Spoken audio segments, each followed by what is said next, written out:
Yo, what's up with y'all, man? I hope you're doing good. If you're new and you're a fan of the NBA, subscribe to this channel. So let's get straight into it. Like it's Minute Maid, hijack 4, renegade, 24, number 8, Kobe shit fade away, ballin' since 11th grade, still in school, let them hate. Comment after comment, IGDM after IGDM. And here I am finally getting to what most of you have been asking for. This is the time where all you depressed fans of poo-poo organizations come together as one. An attempt to piece together young prospects from college and overseas will help your organization reek much less than they already do right now. You guys clicked on today's video for either one of three reasons. You generally have questions about these prospects. Some of y'all are trying to figure out which prospects are best fit for your team. Maybe you just clicked on this video because you like the sound of my voice. That is extremely suspect of you to do. But in the topic of today's video, we are trying to figure out which of these 4 selected prospects have the highest potential out of them all. But before we move on to the video, quick word from today's sponsor, Evolve.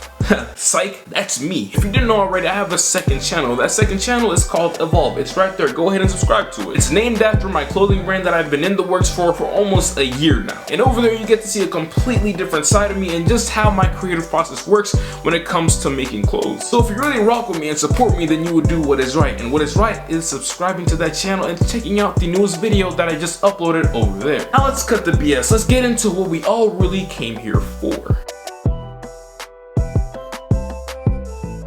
So the 2020 NBA draft is a weird one. Wait, let me fix that. So the 2020 NBA season has been a weird... Wait, that still ain't right. Let me fix that one more time.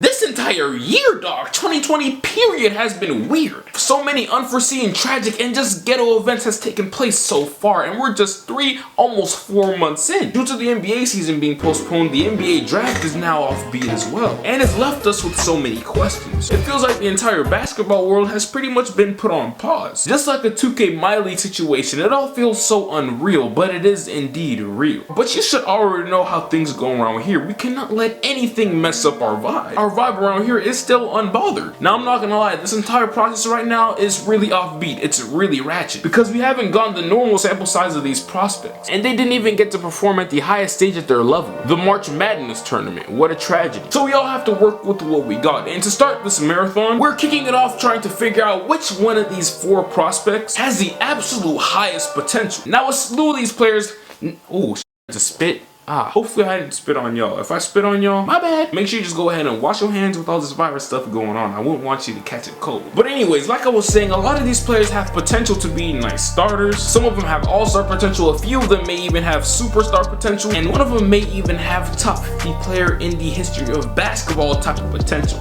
Who knows? Let's go crazy and begin to have this conversation that a lot of us have been waiting to have. To kick off this masterpiece, we're probably gonna have to start at the very bottom first and work our way up to whoever in this video has the highest potential. So when having this convo, you know, it's super important to take into detail of what's going on in the NBA right now and what type of players, positions, and play styles are favored over others. And as of now, in these last few years in general, it's been a wing and guard oriented league. Outside of Anthony Davis, who is an anomaly, there hasn't been a big who's truly been in the realm of being a top 5 player in the world these last few years. Bigs, just plain and simple, are just much more limited on the court than wings and guards. It's been like that almost forever. So with that being said, because of that and James Wiseman's weaknesses on the court, he's dealt with being last on the short list of players that I've created. Now that doesn't mean that I'm saying that he isn't good as a player. I don't want you putting your little greasy, nasty, slimy, slobbery hands on that keyboard talking about some I don't know basketball and I'm an idiot. Because if you do, I'm just being honest and I'm letting you know how things go around here. I am the best comment blocker of all time. Serge Ibaka, Rudy Gobert, Dikembe Mutombo has nothing on me in this league. With that being said, Alfred James is at a disadvantage because of his position and also because of his worrisome weaknesses being displayed in his 3 college games. You see, when it comes to this basketball thing, I feel like I have photographic memory.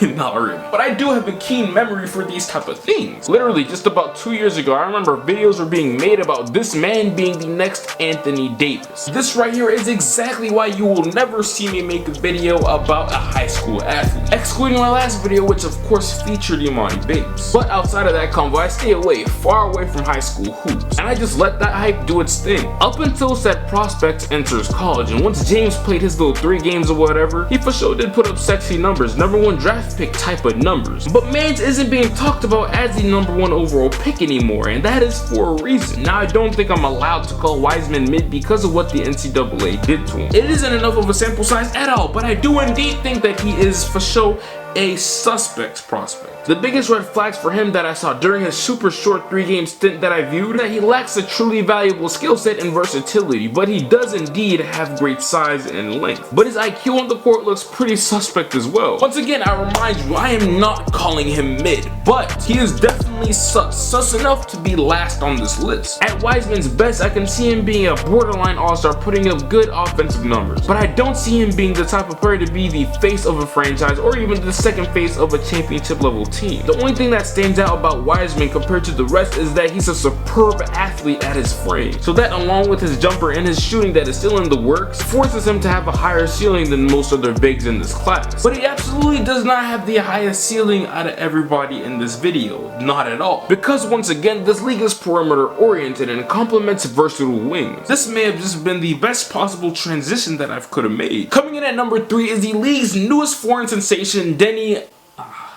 Avdija. I'm just calling him Denny. Looks like an oversized small forward who's perfectly built for the league today. He stands at 6'9" and has a solid build. He's not bulky, but he's not skinny either. Wings like him are literally exactly what teams are salivating over these days. Did you guys catch the pun? Like wings, salivating, chicken wings, you know, perimeter play? No.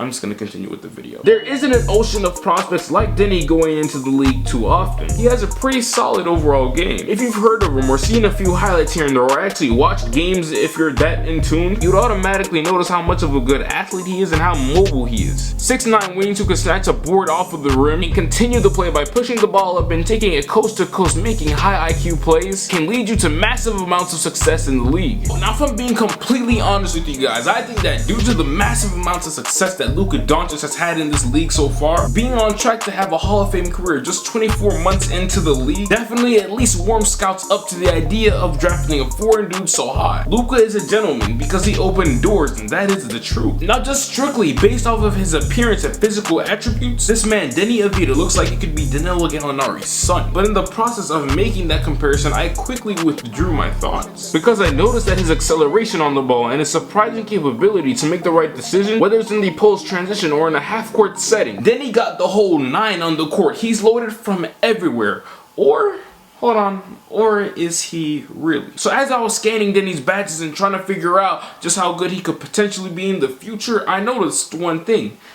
Hey yo, his free throw percentage reeks. This man is not that great of a shooter at all. That is weird and pretty alarming. Because his form looks good, it's just that the ball actually doesn't go in. But that's besides the point though. We're talking about long term here. In long term, Denny honestly looks like a cornerstone piece. An essential piece to a team with championship aspirations. If he gets his shooting rules corrected, Mans could be a 24, 7, and 5 type dude in the NBA. He can be an all-time great sidekick, an all-time great Robin. I don't think he's a Batman. Not just yet in my eyes. Someone who has an even better chance of becoming a Batman in this league than Denny is that man, Ant-Man, Anthony Edwards. He's not your normal shooting guard. Anthony Edwards is a big guard who stands at 6'5" and has a solid 225-pound frame. He already has an NBA-ready physique, and that's just something nobody else in this video can say. He's much bulkier than your average guard coming out of college, and just seems more polished all around. Just like Denny, he's pretty versatile as well. It doesn't really seem to have a weakness one could lock into and exploit. Now, before some of y'all go nuts on that keyboard and spam his 3-point percentage, just know that it is what it is for a reason. The guard from ATL shot 29% from 3, which isn't nice at all, but that doesn't mean that he can't shoot. A clear indicator of one's shooting ability from college is their free throw percentage, and Edwards shot 77% from the 3-point line, so his shot and shooting mechanics is far from being broke. And secondly, after viewing hours of tape on Ants, it seems like he has decision-making issues, and takes a lot of shots from deep that shouldn't have been made difficult. Mans took hella contested threes, and that is why his 3-point percentage is abused, but his catch and shoot 3-point percentage tells a different story. Anthony Edwards thrives in ISO situation and damn near could be viewed as a mismatch for most of his opponents, since he's so well built and a top tier athlete. He has a plethora of moves to get to the rack, and once he goes to the rack, he goes hard, but quickly changes his pace of play once he's at that rim and lays it up oh so softly. As far as I'm concerned, Ant seems like he's built to be a star in the NBA one day. It's clear as day, Mans just drips confidence and has an abundance of swag out there on the court whenever he plays, and that right there is just absolutely undeniable. describe, that swag and confidence that he has within himself will take him a long way, and is a super underrated factor when it comes to scouting prospects. And has the full package at his size and is hella talented, but just isn't talented enough in my eyes to land up at number 1 in this video.